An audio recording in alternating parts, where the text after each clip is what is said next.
Hey, this is Andrew Workington. I'm a 3L at University of Ottawa, reporting on the Freedom Convoy here in Ottawa for JURIST. We're just at the edge of the protest zone at the National War Memorial. The current protest runs as far that way as Bay Street and over there towards the Byward Market, as far back as probably Cooper and Nepean. We're hoping to talk to some people today and get their perspective on recent events here and gauge the general feeling amongst protesters here this morning. Thanks. My name was Kyle. Kyle, where are you from?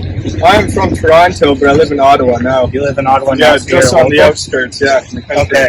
And how long have you been here at the protest? Have you been coming fairly regularly? I was here last week, and I'm here again today. Okay. And so why did you choose to come to this protest? Because what's happening now is beyond, I think, anything we've ever seen, not just in Canada, but in the world. It's really, it's a scary time. It's a dangerous time. I don't think a lot of people realize how far along we are and what's about to happen. But I'm sure a lot of your viewers know about the New World Order and all of that. And I mean, basically there's a plan to destroy all sovereign nation states and bring them all together into a one world government. And this is prophesied in the Bible. And we know that the Antichrist is going to reign over this government, and that's where I believe we are in history.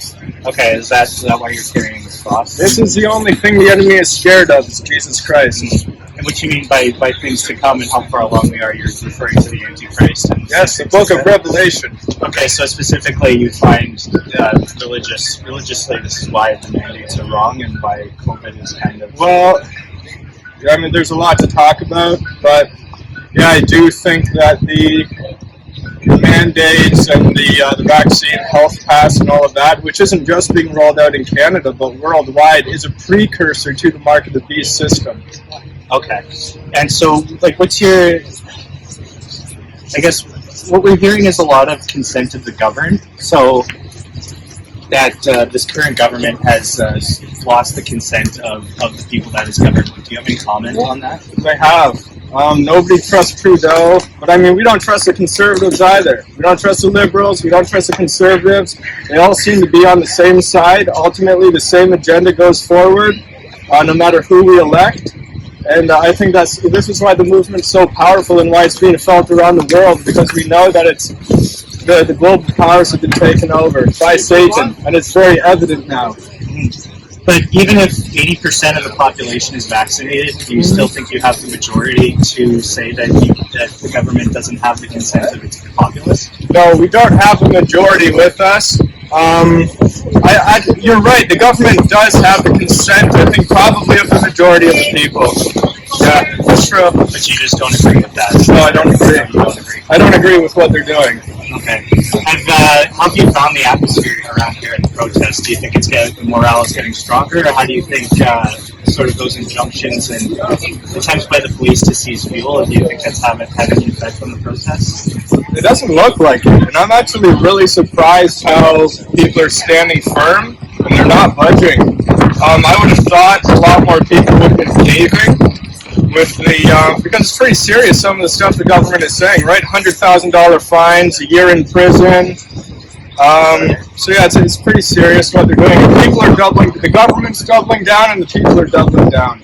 If you were threatened, say, with jail time and the police came around and said, get out or we're going to come in and start arresting people and throwing trucks, would you leave? That's a hard question. I don't know if I would have the courage to stay. I hope that I would. Okay. Thank you very much, Kyle. Thank you. Really appreciate it. God bless you guys. Thank you. Andrew.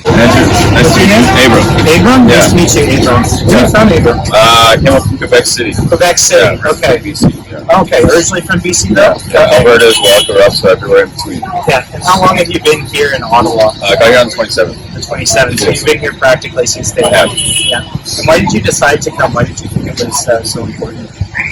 Honestly, there's a lot of diversity here.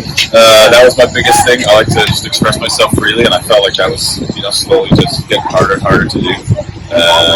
So I came out here. I like filming these pubs and anthropods, and people are kind of the same way. You get all that diversity, and it works together in nature. It has space to be able to work. It's very metal, and it's amazing to see it fold. So we have all of these things, all of this amount of diversity. people learning how to communicate and understand each other and have good conversations and try to communicate with everybody else going through stuff like that. And that's sort of what I wanted to find and help people with that communication. What specifically do you think was eroding your sort of, you said expression, or just expressing freely and just being what do you think was eroding that sort of ability for you to express yourself? Was it the vaccine mandates? Is it the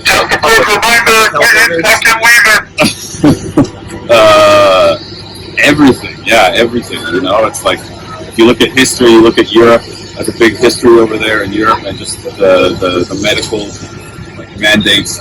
That's something that everybody has the sovereignty to understand what they're allowed to put in their body, what their sovereign rights are, and that's something, you know.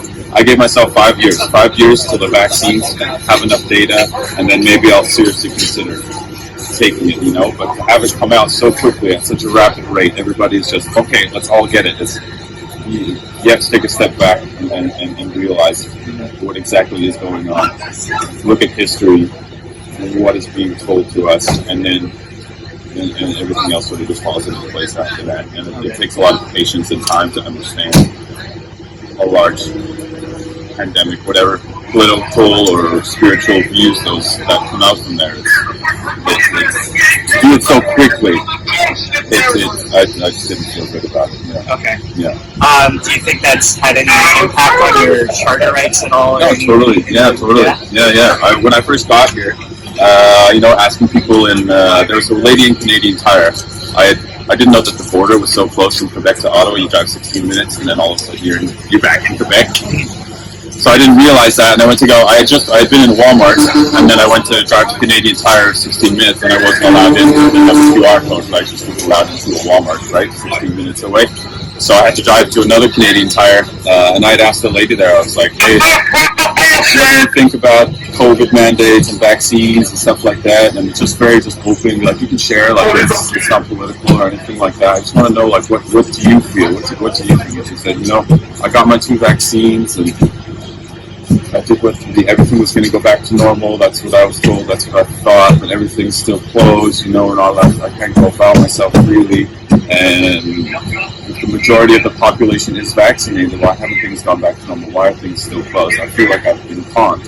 And that's what she told me. It's just an honest, very open expression. I was very grateful that she was willing to share that piece of her heart and her experience, and to be able to understand that and to acknowledge that, and for her to feel, okay, this is, she feels like, she feels like she's maybe been conned by the government. She said, I don't know what to believe anymore. I'm confused. She was maybe in her so you feel cheated? That's what she felt. I just don't like, being told what I should be doing with my body. Basically, that's just what it boils down to. If I want to I've taken other vaccinations before, and it was too fast. And I can no longer go out. The bars are still closed. So many bars are closed. Restaurants have closed their doors for good, and that sort of thing. And it's why?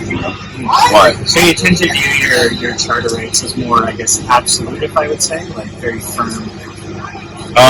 Not even the political side of it, honestly. It's just like, just let me live, let me be free, let me go about my way. And if you start to take that away, if I can't go in between, I document anthropods. And if I'm not able to, I'm in nature all the time. If I'm not able to go between each province and document and put together, the progression of primarily spiders, arachnids, those sort of amazing creatures, if that's being taken away from me, why?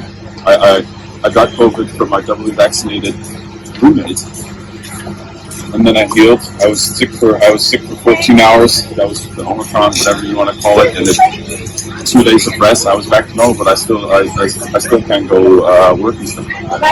So you're unemployed? Yeah. Did you lose your job because you wouldn't get vaccinated? Yeah. What were you doing for work? I was tree planting. You were tree planting. Yes. They had a vaccine mandate? Yes. Okay. Previous season they didn't. And this season it is mandatory. And you think that's wrong? Do you think that's I guess so. I just don't think it makes any sense. If the previous season we still had COVID, it was a closed camp, no one was allowed in or out of the camp. Everyone stayed in the camp the first 2 weeks. Everyone wore their masks, whether they're vaccinated or not. And then once we had quarantine tent, we had quarantine showers. If someone got sick, okay, you go to the quarantine area. It's until you're healthy, right? So antibodies and that sort of thing. I don't know the science behind it. I just know that my body's healthy and I'm fit. I've been living in my van for 3 weeks now in the middle of winter. Go for it. Anthony, where are you from? From Montreal. How long have you been here at the protest? Back and forth. Back and forth? So you've gone just on weekends or? Whenever I can. Whenever you can? What do you do for a living? Right now I'm doing snow removal. Snow removal? Okay. What made you want to come here? First thing was when they started saying CPS was going to get involved and start taking kids. Okay, and what's your comment on that? Because CPS has reported that there's over 100 kids here. Disgusting. There's more than 1,000.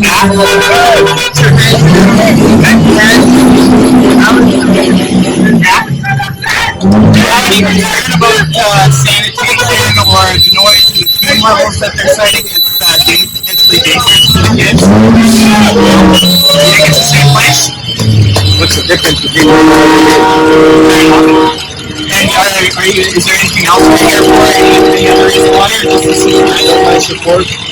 My support. And now that I got this morning, I gave birth to her baby last night. Oh my. Will not see her baby. Not vaccinated, hospital will not let her take her baby right now. That she's not vaccinated, and that's who you said? Who's baby? It's a lady that she's sad.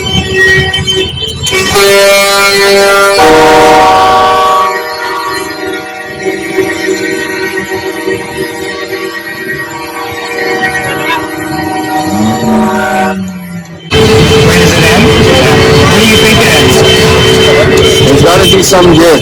Something good? You know, I'm okay with wearing the mask if we have to. And I mean, I got respect for everybody, but you shouldn't be forced to take the shot. It's not even that they did like. I've seen so many people that had bad reactions. One of my friends, it looked like she had spider bites all over her face, all over her arms from the shot. Okay. So, do you feel like your rights are being infringed at all with the mandate? Most definitely. I can't even walk in the crappy tire to buy something. Like, come on.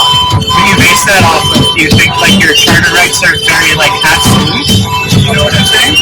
I personally, I would have gotten the shot, but now that they've been just pushing and hearing so many negative things, watching the news, so you'd rather have the choice rather than have so much pressure from government? Basically, you know, and as for the shot, if it was already, they had tested. If it was tested, proven, they had a couple of years to check it out, and then it's okay. But I don't trust that. Especially when I'm seeing so many people have bad reactions. Yeah. Do you think that, have you lost faith in your elected officials, both federally and provincially? Not everybody. Not everybody? Not everybody. Any ones in particular you have? She's got a very good voice. She's representing everybody. So you have confidence in her, but not much anyone else? I don't really follow everything. Like, I'm not. Okay, fair enough. But I've seen her in action. I've seen her speak, and that's who we should have representing. Someone like that. There's another guy too who also spoke out. I'm not sure his name, but thanks for him for speaking out. What do you think about the recent court injunction against the honking that's clearly being ignored right now? We have been quiet. We have not been honking. It's the weekend now. I mean, they were just honking. It's a big Canada Day celebration, basically. It's there's no violence. Everyone's peaceful. It's hugs. Yeah, but there's a court injunction that the judge said there's to be no honking in the downtown core. They were just blaring on their horns pretty loud. Oh yeah. Yeah, but do you think that's okay? Over here, it's not so bad because there's not really any houses around here. Yeah. So not so bad. But back there, I would understand. I feel bad for the residents. Yeah. But I mean, all of us who are here, we have to know what we do. So we give respect for that. Okay. Well, thank you very much, Anthony.